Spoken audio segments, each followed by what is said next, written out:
This is Radiant Readers. I'm Michael. I'm Heather. I'm Felicity. Woohoo! Ow! Yay!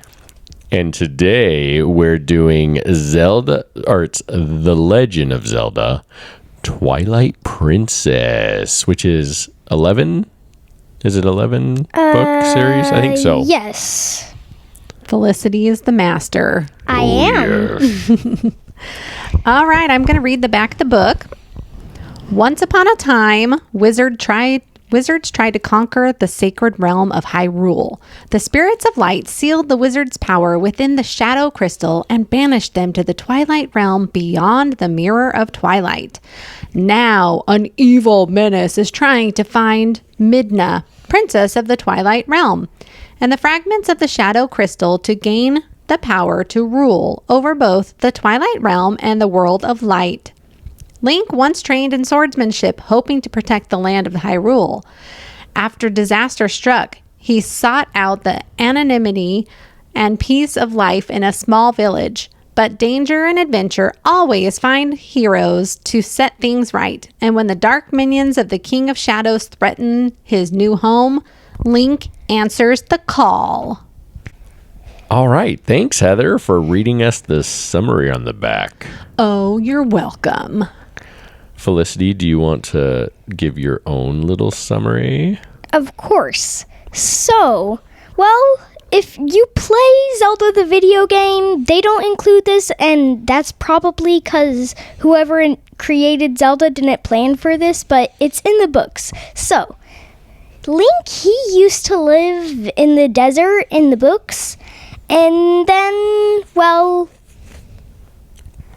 his city kind of disappeared, and so he moved to Orden Village, where he became a farmhand and just helped out all around the village and knew everyone.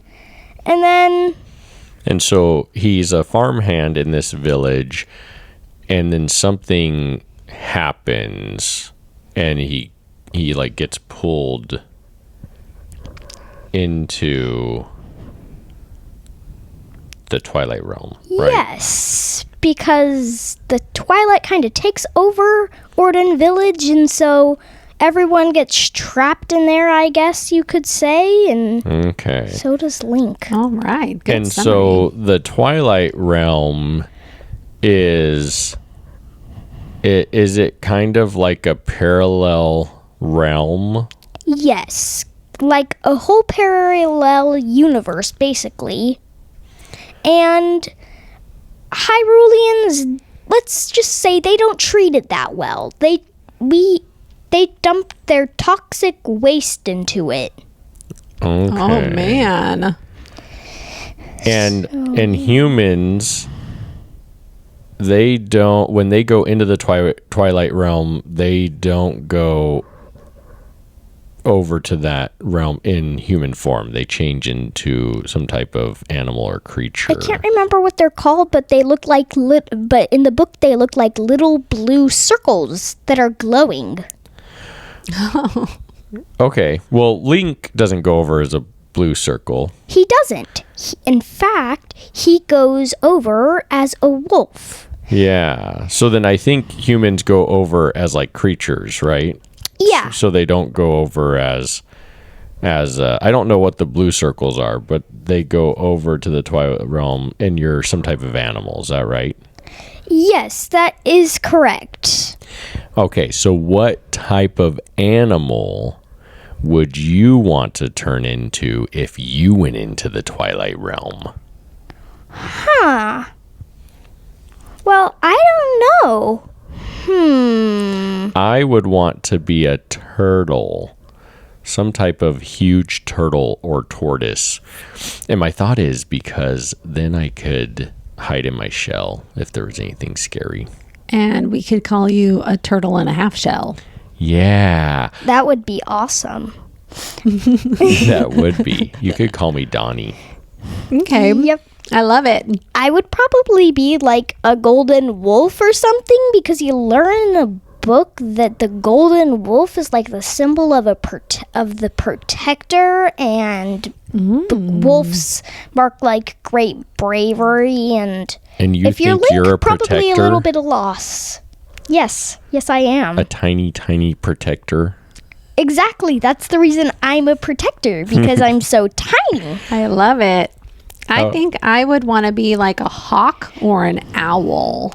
Ooh, what would you do if you were one of those? I would fly around. And look and at all have of the fun. different people. Yeah, I don't know. I would fly. I think I would just like to fly. Ooh. Mm-hmm. Yeah, flying would be really cool. That's what I like about being a coin shot. Because you can fly. So then, Felicity, you had a question. It was about, how do you say her name? Malo, the little girl? Oh, yes, Malo. So, Malo, she kind of... I'm not sure if it's a girl or a boy, but, like, Malo, a child, creates a store that sells things that are 50,000 rupees. And I don't know how. Yeah. So that doesn't make sense to me. Yeah, I was wondering if maybe she found, so in the games you can find like more rare herbs or flowers or items. I wonder if she Yeah. maybe found something really rare and sold it for enough money to start her business. That would be crazy. That would need to be a pretty rare thing, like maybe a dragon scale, but that can only get you like 200-ish rupees. What about if she found something from a Lionel? Oh yeah, Lionel sell for a lot. A lot of rupees. And they also make for pretty strong weapons. What do you have any other thoughts as to how she started her business? Yeah, I would think she just likes to look around and finds things and then would just sell them and get money from that. I feel like that makes sense. Yeah, that does make sense. So, if you lived in Hyrule, which is the, I guess, land, right? It's where Zelda typically takes place. Right. Exactly. So the books are in Hyrule, the games are in Hyrule. So if you lived in Hyrule, where would you want to live? Would you want to live in a town like Ordon Village or Kakariko Village? Or would you want to live near Hyrule Castle at the town there? Or out in the wilderness? Or up in the mountains? Where would you guys want to live?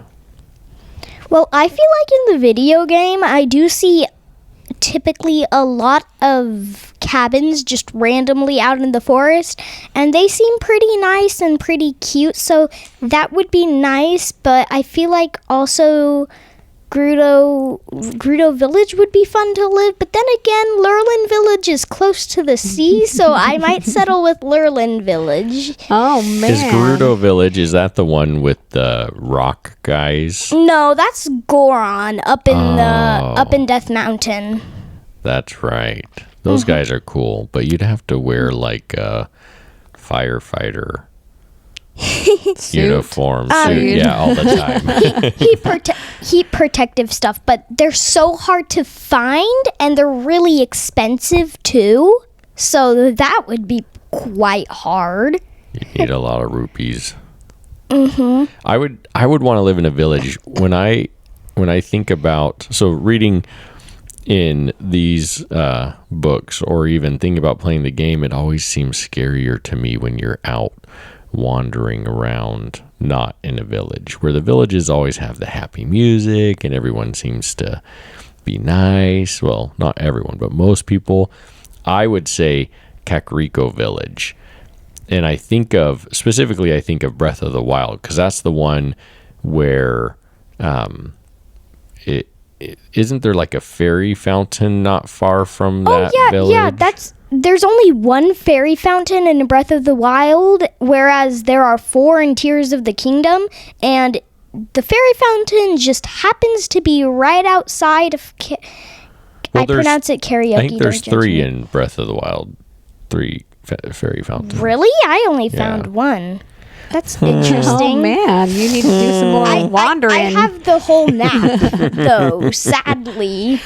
So yeah, I like Kakariko Village in Breath of the Wild because it seems really inviting, and I like that there's like the mountain, like it's really hilly, so there's all these mountains. More my favorite part really is just gliding. I like to go up to the mountain and jump off and glide around. That does sound really Village. fun. He's right. I have seen him do that. That's where I would live. I feel like I could see myself there too, but I was thinking maybe Ordon Village, because don't they live in trees? Like kind of like tree houses? Ordon Village? Or Yeah. no, I think you're thinking of Rito. Oh yes, Is it Rito or Rita? It's Rito, Rito. and they live like they're basically a hill, but they built wooden structures around it, and it just kind of curves up a mountain that's shaped like a bird. And is that where all the cute little birds are that sing? Yes. So yeah, they do have the little birds in Rito Village. and in Breath of the Wild they're younger and then they grow up, and they're still a young one in Tears of the Kingdom, but yeah, they do sing for you if you ask them to, and it's so cute. That's what I would like, is they can just sing to me all day with their cute little voices. And they would be very happy. They love singing for people. And it's pretty cold there, right? Because it's higher up. Yeah, and that's the Hebra region, which is, it gets very cold there. So you also do need to have special equipment to live there. I do like Rito Village because you can climb all the way to the top and jump off and glide. Yeah, they do have a giant bird mountain that it's pretty high. Especially if you go into the water, that would be a very long gliding trip. But the Hebra region has lots and lots of snowy mountains, so you could just like glide from mountain to mountain if you go outside of their cute little island. That sounds fun. What regions do they go to in these books? Well, I know they go to the Goron region, and technically they go to the Gerudo region, which would be the Gerudo Desert, but they don't introduce us to Gerudos, I don't think. And Gerudo is the one where they're in the desert and only females are allowed into the town. Yes. Is that right? And they have their own language, like they call men vos That's right. and female vi.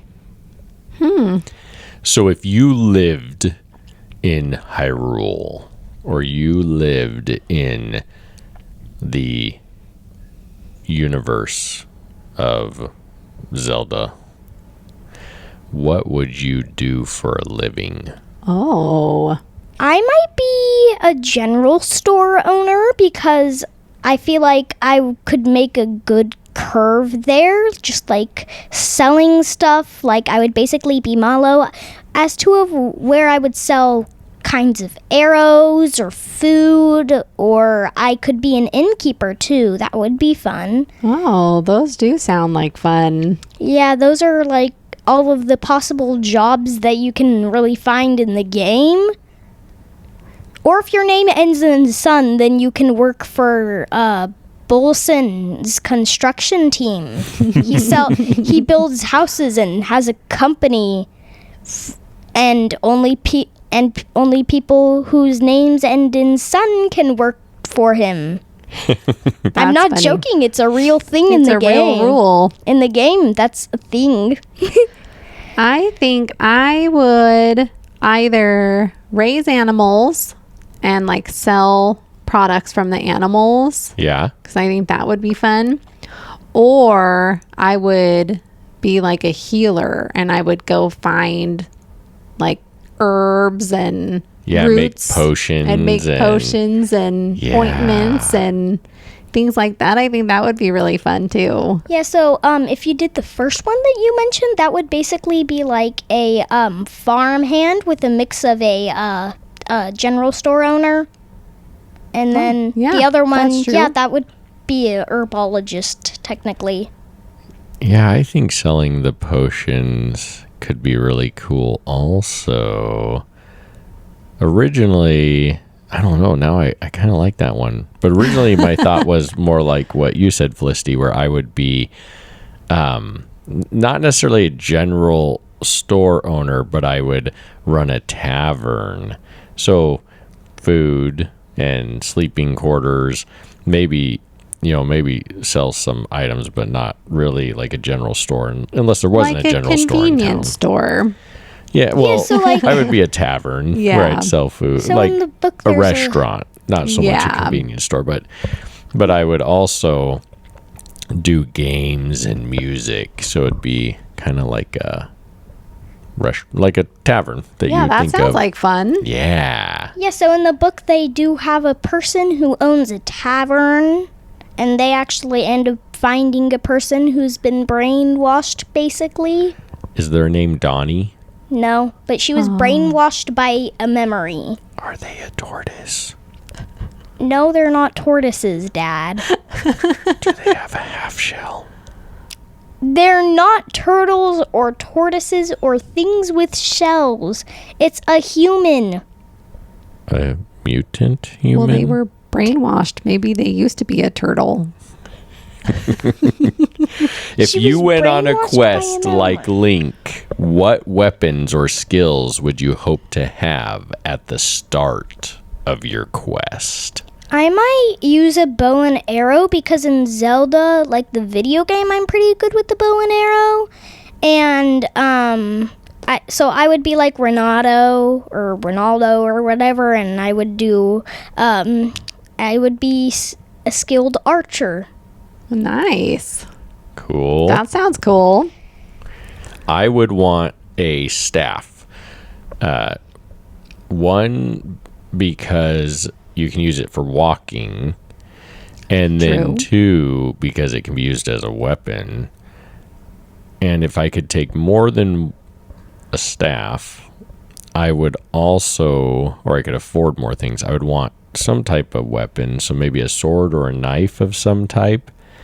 And then I would scavenge for any type of flowers or plants that I can make potions with, because I would be a wizard. Oh, man. So kind of what you were describing to me, like the sword sound, I would imagine a soldier's broadsword, and the knife sounds like a Grudo scimitar, and the like stick or spear thing, what's it called? Throwing spear, because you just kind of like, it's great for throwing, for hunting and stuff, but you can also fight with it and just walk with it. That works too. I would be a turtle wizard With that a bow has staff. a bow staff and has a knife or sword, and my wizard robes would be purple. And your name would be Donnie. It would. All right. So then I think knowing how to survive in the forest would be something that I would want for sure. So you would want knowledge. Yeah. Yeah, So that's a good again, one. if I was like an herbologist and I knew what we could eat, Mm-hmm. that would be really cool. And then I would probably want to know how to fight somewhat. So whether it be a bow and arrow or a sword, I think sword fighting does seem like it would be cool. May I Yeah. recommend a Lizalfo's bow if you want to be an archer? Lasagna? You may offer that. That would be amazing. But like a sword, a really good and reliable sword, I feel like would be a soldier's broadsword. Or What about the Master Sword? Oh, the Master Sword is awesome too, but only one person can have that as a time. And his name is Donnie. No, his name is Link, and he's been alive for 200 years. So in the he game. will have to die before you get the Master Sword. Yes, which might be impossible because Zelda hasn't died yet, and she knows how to heal him and build a protective, non-aging shelter thing. True. And he's been in there for 120-ish. He's been alive for 121-ish years. So He looks so good for his age. I know, because of Zelda. It's all because of her. And then you can have the. How old do you think Zelda is? She's like 118-ish, maybe. So she's like the same age as Link. Yeah, she's a little bit younger though. I know she's at least 117, but she still looks better than him. Yeah. He's maybe gotten into one too many battles. Actually, more like 1800, but if it depends on which game you're talking about. So if you're talking about Breath of the Wild, that would be about the books. I know, but I'm talking about the games though, just right now. So in Breath of the What is your favorite Wild, probably game? 3. Maybe Breath of the Wild, probably. But I can't get past Thunderblight Ganon. Yeah, Breath of the Wild is a lot. But Tears of the Kingdom is a lot of fun also.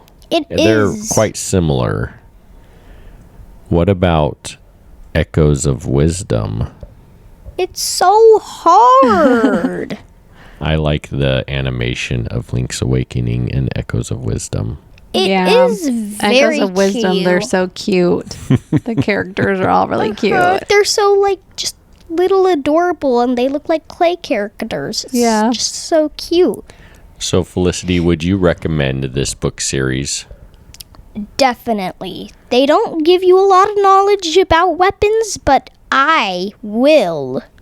And who would you recommend this book series to? Is there a certain type of reader or a certain age group? Who would you recommend it to? So not adults, not teenagers, but maybe 13-year-olds kind of. And if you're gamers, then I recommend that to you. So that's all I can say. So gamers and about 12 or 13-year-olds? Yep. How old are you? I'm 9. Do you recommend it to yourself? Definitely. Oh. And did you enjoy it? Yeah. I'm not finished yet, though. You're on book 9, I think. Yeah, I'm near the end of book 9. And Heather, how about you? Would you recommend this book series?